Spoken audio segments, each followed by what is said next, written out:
রাজধানীর পল্লবীতে শিশু রামিসা হত্যার বিচার প্রক্রিয়া দ্রুত করতে যা কিছু প্রয়োজন সবই করা হবে।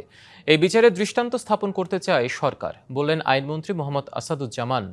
ডিএমপি কমিশনারকে 1 সপ্তাহের মধ্যে তদন্ত প্রতিবেদন দিতে বলা হয়েছে বলেও জানান তিনি। মঙ্গলবার রাজধানীর পল্লবীর একটি ফ্ল্যাটে দ্বিতীয় শ্রেণীর শিক্ষার্থী রামিসা আক্তারকে ধর্ষণের পর নৃশংসভাবে হত্যা করা হয়। নিষ্ঠুর এই কাণ্ড নাড়া দিয়েছে সারা দেশকে। এরই মধ্যে আদালতে দোষ স্বীকার করে জবানবন্দি দিয়েছে মামলার প্রধান আসামি সোহেল রানা। দাবি উঠেছে দৃষ্টান্তমূলক শাস্তির।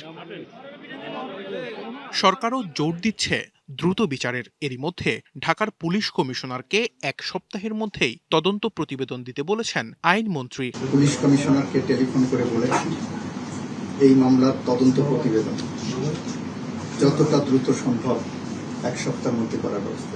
তিনি বলেন, মাগুরার আসিয়া, ঢাকার রামিসার ঘটনা সবকিছুই মনুষ্যত্বকে প্রশ্নবিদ্ধ করে। এমন অপরাধ কোনোভাবেই বিনা চ্যালেঞ্জে ছেড়ে দেয়া হবে না। একটা সমাজের জন্য এগুলো অত্যন্ত দুঃখজনক, ক্ষতিকর এবং ভুলে ধরা সমাজ একটা, সেটা মনে করা যায়। এটা মানুষের মনুষ্যত্ব হারানোর একটা জায়গা।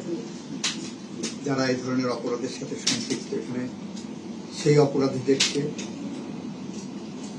দৃষ্টান্তমূলক শাস্তি যদি আমরা না দিতে পারি, সেটা একটা ব্যাড মেসেজ যাবে এবং আমরা ওই পথে। ধর্ষণ মামলা কোনোভাবেই রাজনৈতিক মামলা বিবেচনায় প্রত্যাহারের তালিকায় রাখা হবে না বলেও জানান আইনমন্ত্রী। Sanjidul Alam, DBC news. ঈদ আসবে, সাথে ক্যাশব্যাকও আসবে। নিজের বা প্রিয়জনের জন্য কেনাকাটায় এবারও নগদ পেমেন্টে পাচ্ছেন দারুণ ক্যাশব্যাক। তাই যাই কিনুন, পেমেন্ট করুন নগদে।